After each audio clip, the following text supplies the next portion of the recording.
Hello, good morning, जोहार। मैं राजू और आप देख रहे हैं 24 झारखंड न्यूज। चलिए जानते हैं झारखंड की आज की 25 मुख्य बड़ी खबरों को। झारखंड के पारा शिक्षकों का आंदोलन स्थगित, 10 जनवरी तक मांग पूरा करने की दी चेतावनी। झारखंड सहायक अध्यापक संघर्ष मोर्चा ने अपना आंदोलन 10 जनवरी तक के लिए स्थगित कर दिया है। वहीं 10 जनवरी तक मांगे पूरी नहीं होने पर मोर्चा ने उग्र आंदोलन की चेतावनी दी है। राज्य के पारा शिक्षक मांगों को लेकर मुख्यमंत्री आवास का अनिश्चितकालीन घेराव करने रांची पहुंचे थे। शुक्रवार को विधायक सुदीप्त कुमार सोनू पारा शिक्षकों से वार्ता के लिए राजभवन के समक्ष धरना स्थल पर पहुंचे। विधायक ने पारा शिक्षकों को आश्वासन दिया कि सरकार उनकी मांगों पर गंभीरतापूर्वक विचार कर रही है। श्री सोनू ने 10 जनवरी को पूर्व मोर्चा की राज्य इकाई के प्रतिनिधियों के साथ वार्ता कर समस्याओं के समाधान का आश्वासन दिया। इसके बाद मोर्चा ने आंदोलन स्थगित करने का निर्णय लिया। मोर्चा की ओर से कहा गया कि 10 जनवरी के बाद शिक्षक स्कूलों में पठन पाठन कार्य ठप करेंगे। मोर्चा की मुख्य मांगों में शिक्षकों को वेतनमान देना, कल्याण कोष व ईपीएफ पर जल्द निर्णय लेना, सहायक अध्यापक सेवा शर्त नियमावली में संशोधन कर शहरी क्षेत्र के विद्यालय में कार्यरत शिक्षकों के मानदेय में 4% का बढ़ोतरी करना व सेवानिवृत्ति की उम्र 65 वर्ष करना शामिल है। वार्ता में विनोद बिहारी महतो, संजय कुमार दुबे, विनोद तिवारी, सिद्दीक शेख, ऋषिकेश पाठक, विकास कुमार चौधरी, सुमन कुमार सिंह, नरोत्तम सिंह मुंडा आदि शामिल थे। कार्यकाल की चौथी वर्षगांठ पर सीएम हेमंत ने खोला पिटारा। 4,547.69 करोड़ की 343 योजनाओं की दी सौगात। सरकार के 4 वर्ष पूरे होने के अवसर पर रांची में आयोजित राज्य स्तरीय समारोह में मुख्यमंत्री ने 323 योजनाओं की नींव रखी। इन योजनाओं पर 3,698.32 करोड़ रुपए खर्च होंगे। इनमें कृषि विभाग की 2, खाद्य आपूर्ति विभाग की 2, परिवहन विभाग की 1, स्वास्थ्य विभाग की 23, कल्याण विभाग की 7, जल संसाधन विभाग की 3, नगर विकास एवं आवास विभाग की 8, ग्रामीण विकास विभाग की 1, आरईओ की 211, पाक निर्माण विभाग की 58 और पेयजल एवं स्वच्छता विभाग की 7 योजनाएं हैं। इनमें जिन महत्वपूर्ण योजनाओं का शिलान्यास हुआ है उसमें रिम्स रांची, गिरिडीह, हजारीबाग, लातेहार, देवघर, साहिबगंज, दुमका और गढ़वा में क्रिटिकल केयर ब्लॉक अस्पताल, रांची, पलामू और देवघर में धनवंतरी आयुष अस्पताल, रांची के धुरवा में चिल्ड्रन ट्रैफिक पार्क,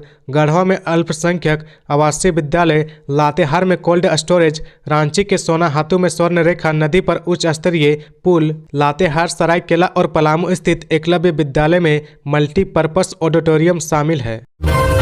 आज झारखंड को मिलेगी तीसरी वंदे भारत ट्रेन। रांची वाराणसी के बीच होगा परिचालन, पीएम दिखाएंगे हरी झंडी। झारखंड को तीसरे वंदे भारत की सौगात मिलने वाली है। यह ट्रेन रांची से वाराणसी के बीच चलेगी। पीएम नरेंद्र मोदी आज इस ट्रेन को हरी झंडी दिखाएंगे। ट्रेन का परिचालन जनवरी से शुरू किया जाएगा। इसे लेकर दक्षिण पूर्व रेलवे ने अपनी तैयारी शुरू कर दी है। इस ट्रेन के परिचालन शुरू होने के बाद लोगों के लिए रांची से वाराणसी का सफर आसान हो जाएगा। अब 11 घंटे के बजाय केवल 6 घंटे 20 मिनट में लोग रांची से वाराणसी पहुंच पाएंगे। रांची से वाराणसी वंदे भारत एक्सप्रेस की टाइमिंग की बात करें तो यह ट्रेन वाराणसी से सुबह 5:50 पर खुलेगी, जो दोपहर 12:10 में रांची पहुंचेगी। इसके बाद दोपहर 1:30 में रांची से रवाना होगी और शाम 7:50 में बनारस पहुंचेगी। वहीं इस ट्रेन का किराया 1,390 से 2,600 रुपये के बीच हो सकता है। फिलहाल अभी यह तय नहीं हुआ है। ट्रेन लोहरदगा टोरी होकर चलेगी। वर्तमान में रांची और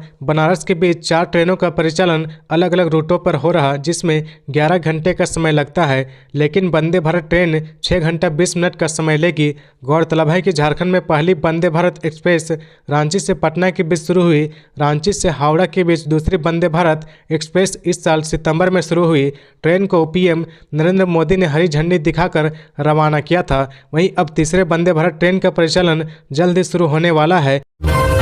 सीएम हेमंत सोरेन का बड़ा फैसला, अब 50 साल की उम्र में मिलेगी वृद्धा पेंशन की राशि। झारखंड सरकार की चौथी वर्षगांठ पर मोहराबादी मैदान में आयोजित समारोह में सीएम हेमंत सोरेन ने वृद्धा पेंशन को लेकर बड़ा ऐलान किया है। उन्होंने कहा कि अब आदिवासी परिवार के लोगों को 60 वर्ष पूरा होने पर नहीं बल्कि 50 साल की उम्र में ही पेंशन मिलेगी। उन्होंने कहा कि जब उनकी सरकार बनी तो कोरोना काल चल रहा था, ये अभिशाप की तरह था। ऐसे भी झारखंड की गिनती सबसे पिछड़े राज्य में की जाती है। है। यहाँ मजदूर एक दिन मजदूरी नहीं करता तो उसके घर का चूल्हा तक नहीं जलता। ऐसे राज्य में हमारी जंग कोरोना और भुखमरी दोनों से थी। उस समय हमने पूरे देश में ऑक्सीजन दिया, बिना पैनिक किए हमने पूरी स्थिति को संभाला। इस कोरोना में हमारे 2 मंत्री चले गए। टाइगर जयराम महतो हमारे बीच नहीं रहे, उनकी पत्नी को हमने मंत्री बनाया। नवजात झारखंड का जब 2000 में जन्म हुआ तो इसे मजबूत करने के बजाय इसे लूट लिया गया। उस वक्त हम सहानुभूति के अलावा कुछ नहीं दे सके। झारखंड तो अलग हुआ लेकिन उसे वो सब नहीं मिल सका जिससे झारखंड का विकास हो सके।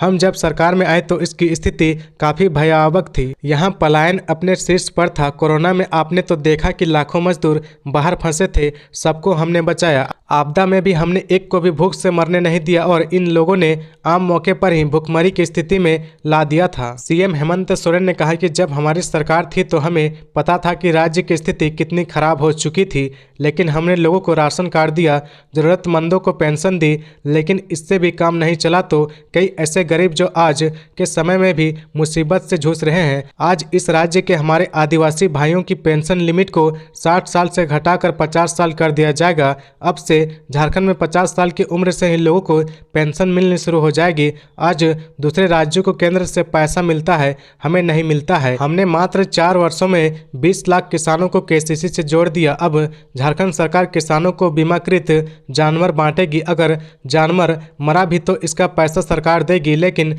पहले ऐसा नहीं था। पहले की सरकार किसानों को कमजोर जानवर देती थी जो जल्दी मर जाते थे। जिस राज्य में डबल इंजन की सरकार नहीं है उनके साथ सौतेला व्यवहार किया जाता है। जब राज्य अलग हुआ तो गरीब राज्य अलग नहीं हुआ था। खजाने में पैसे थे लेकिन उस वक्त की सरकार ने खजाना खाली कर दिया और हमें मरने के लिए छोड़ दिया। सरना धर्म कोड को लेकर भारत बंद की पूर्व संध्या पर मशाल जुलूस। 15 करोड़ आदिवासियों ने मांगी धार्मिक पहचान। सरना धर्म कोड लागू करने की मांग को लेकर 30 दिसंबर को बुलाए गए भारत बंद और रेल रोड चक्का जाम की पूर्व संध्या पर झारखंड की राजधानी रांची में मशाल जुलूस निकाला गया।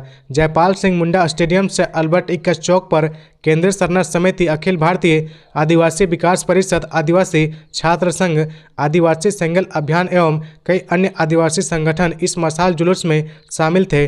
केंद्रीय सरना समिति के केंद्रीय अध्यक्ष फूलचंद तिर्की ने कहा कि 15 करोड़ प्रकृति पूजक आदिवासियों को अब तक धार्मिक पहचान नहीं मिली है। वर्षों से आदिवासी सरना धर्म कोड की लड़ाई लड़ रहे हैं। धर्म कोड नहीं होने के कारण जबरन प्राकृतिक पूजक आदिवासी को हिंदू एवं ईसाई बनाया जा रहा है। 15 नवंबर को भारत के प्रधानमंत्री भगवान बिरसा मुंडा की जन्मस्थली उलीहातू आए थे, लेकिन उन्होंने सरना धर्म कोड के बारे में कुछ नहीं कहा। केंद्रीय सरना समिति के केंद्रीय अध्यक्ष फूलचंद तिर्की ने कहा कि 24 दिसंबर को रांची के मोहराबादी मैदान में जनजाति सुरक्षा मंच द्वारा डिलिस्टिंग रैली में आदिवासियों को हिंदू बताया गया। बाध्य होकर आदिवासी आंदोलन को मजबूर हुए। आदिवासी सेंगल अभियान के राष्ट्रीय अध्यक्ष सालखन मुर्मू के आह्वान पर 30 दिसंबर 2023 को प्राकृतिक पूजक आदिवासी रेल रोड चक्का जाम करेंगे। आदिवासी संगठनों द्वारा निर्णय लिया गया कि प्रेस, मीडिया, एम्बुलेंस, दूध, शादी विवाह एवं स्कूल बस समेत अन्य अनिवार्य सेवाएं को बंद के दौरान प्रभावित नहीं किया जाएगा। मौके पर केंद्रीय सरना समिति के महासचिव संजय तिर्की, आदिवासी छात्र संघ के अध्यक्ष सुशील उरांव, कांके सरना समिति के अध्यक्ष रंजीत टोपो, रांची महानगर के अध्यक्ष कुलदीप सांगा, किसान लोहरा महिला शाखा के अध्यक्ष नीरा टोपो, विनय उरांव, पंचम तिर्की, सहाय तिर्की, निर्मल पाहन, दीपक कुमार समेत अन्य शामिल थे। हेमंत सरकार का न्यू ईयर गिफ्ट, झारखंड के कई आईएएस अधिकारियों का प्रमोशन। हेमंत सरकार ने झारखंड कैडर के आईएएस अधिकारियों को न्यू ईयर गिफ्ट दिया है। सरकार ने झारखंड कैडर के कई आईएएस अधिकारी को प्रमोशन दिया है। कार्मिक प्रशासनिक सुधार और राज्य भाषा विभाग ने इसकी अधिसूचना जारी कर दी है। हेमंत सरकार ने 2011 बैच के आईएएस अधिकारी राहुल कुमार सिन्हा को प्रमोशन दिया है। वहीं दुमका उपायुक्त एड डोडे और जमशेदपुर उपायुक्त मंजूनाथ भजंत्री, मनरेगा आयुक्त राजेश्वरी बी, 2011 बैच के आईएएस अधिकारी नेल्सम एलोन बागे और समाज कल्याण विभाग के निदेशक शशि प्रकाश झा को भी प्रमोशन दिया गया है। ये अधिकारी अगले आदेश तक उसी पद पर बने रहेंगे जिस पर वे हैं। वहीं सरकार ने 6 आईएएस अफसरों को सचिव रैंक में प्रोन्नति दी है, जबकि 8 आईएएस अधिकारी को स्पेशल सेक्रेटरी रैंक में प्रोन्नति दी गई है। सेक्रेटरी रैंक में प्रमोशन पाने वाले अधिकारियों में चंद्रशेखर, जितेंद्र कुमार सिंह, कमलेश्वर प्रसाद सिंह, यतेंद्र प्रसाद, चंद्र किशोर उरांव और सुनील कुमार शामिल है। वहीं 8 अफसरों को स्पेशल सेक्रेटरी रैंक में प्रोन्नति दी गई है। प्रोन्नति पाने वाले अफसरों में माधवी मिश्रा, अनन्या मित्तल, आदित्य रंजन, राम निवास यादव, विजय नारायण राव, आर रोनिटा, नमन प्रियेश लाकड़ा और अंजलि यादव शामिल है। 22 जनवरी को श्री राम की रामलला की प्राण प्रतिष्ठा को लेकर बीएचपी ने निकाली अक्षत कलश यात्रा। जमशेदपुर में 22 जनवरी को श्री राम मंदिर में रामलला की प्राण प्रतिष्ठा को लेकर विश्व हिंदू परिषद ने निकाली अक्षत कलश यात्रा।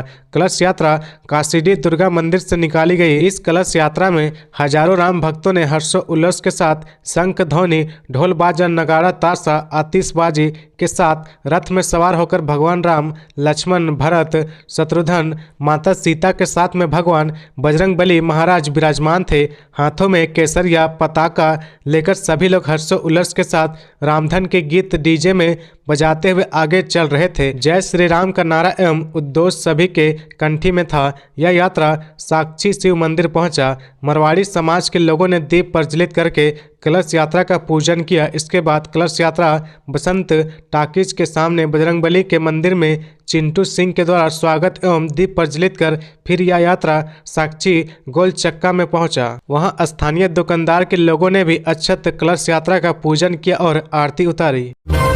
पलामू में गैंगरेप का मामला, एसपी का ड्राइवर निलंबित, शुरू होगी विभागीय कार्रवाई। पलामू के सामूहिक दुष्कर्म मामले में एसपी के ड्राइवर को निलंबित कर दिया गया है। इसके साथ ही उस पर विभागीय कार्रवाई भी शुरू कर दी गई है। वहीं दूसरे आरोपी डीसी के ड्राइवर जो अनुबंध के आधार पर कार्यरत था, उस पर भी जिला प्रशासन ने कार्रवाई शुरू कर दी है। गौरतलब है कि गुरुवार को एक महिला को पलामू के डीसी और एसपी के ड्राइवर पर गैंगरेप का आरोप लगाया था, जिसके बाद उन्हें गिरफ्तार कर लिया गया था। वारदात की जानकारी देते हुए महिला ने पुलिस को बताया कि वो इलाज करवाने मेदिनीनगर आई थी। इस दौरान वो मोबाइल रिचार्ज के लिए दुकान खोज रही थी। तभी महिला की ड्राइवर से मुलाकात हुई। ड्राइवर ने महिला से पैसा लिया और उसका रिचार्ज करवा दिया। इसके बाद ड्राइवर ने महिला को कॉल करके बुलाया और वहां अपने साथी को भी बुला लिया। इसके बाद में डीसी और एसपी के ड्राइवर महिला को लेकर हाउसिंग कॉलोनी गए और गैंगरेप की घटना को अंजाम दिया। महिला ने मेदिनीनगर टाउन थाना को जानकारी दी, जिसके बाद मेदिनीनगर टाउन थाना ने छापेमारी करते हुए डीसी और एसपी का ड्राइवर को गिरफ्तार कर लिया। अब एक को सस्पेंड कर दिया गया है और दोनों पर विभागीय कार्रवाई शुरू कर दी गई है। आजसू के केंद्रीय सचिव ने भाई को गोली मार दी, फायरिंग से दहला लोहरदगा।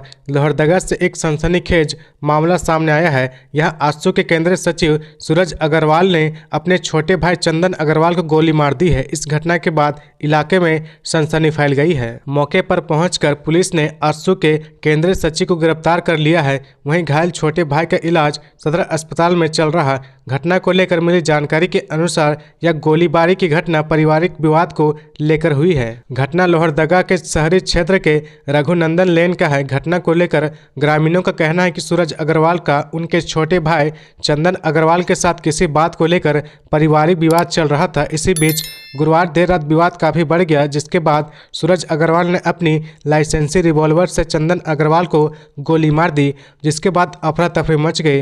घटना की सूचना लोहरदगा सदर थाना पुलिस को दे दी गई है। बता दें कि आरोपी सूरज अग्रवाल बॉक्साइट व्यवसाय से जुड़े हुए हैं। साथ ही आजसू पार्टी के केंद्रीय सचिव भी हैं। मौके पर पहुंचकर पुलिस ने तत्काल इलाज के लिए लोहरदगा सदर अस्पताल पहुंचाया गया, जहां घायल का इलाज चल रहा। लोहरदगा एसपी हरीश बिन जमा का कहना है कि आरोपी को गिरफ्तार कर लिया गया है। पुलिस पूरे मामले की जांच कर रही है। प्रारंभिक रूप से पारिवारिक विवाद में घटना को अंजाम दिए जाने की बात सामने आ रही है। पुलिस पूरे मामले की जांच और आगे की कार्रवाई कर रही है। बूथ स्तर पर गड़बड़ी रोकने के लिए बीजेपी ने बनाया मास्टर प्लान। BLA-2 की भूमिका को सशक्त बनाने में जुटी पार्टी। लोकसभा और विधानसभा चुनाव के दौरान बूथ स्तर पर किसी भी तरह की गड़बड़ी को रोकने के लिए भाजपा के रणनीतिकारों ने पुख्ता तैयारी की है। चुनावी तैयारियों में जुटे भाजपा के रणनीतिकार हर बूथ पर बूथ लेवल एजेंट को सशक्त तौर पर तैनात करने की तैयारी में है। इनके जरिए ही सरकार के स्तर से तैनात किए गए बूथ लेवल ऑफिसर के कामकाज पर भी निगाह रखेंगे। इस काम के जरिए भाजपा ने सरल ऐप अपना कारगर हथियार बनाया है। इस ऐप के जरिए एक एक बूथ पर तैनात BLA तमाम गतिविधियों की जानकारी पार्टी स्तर पर आसानी से दे सकेंगे। इसके लिए पार्टी की ओर से प्रत्येक विधानसभा में बनाए गए बूथ लेवल एजेंट एक BLA के माध्यम से सत्यापित एक बूथ पर तैनात होने वाले बूथ लेवल एजेंट 2 को सरल ऐप से जोड़ने का निर्णय लिया गया है। इतना ही नहीं, यही सत्यापित BLA 2 का नाम अधिकृत तौर पर पार्टी की ओर से निर्वाचन अधिकारी को भेजा जाएगा।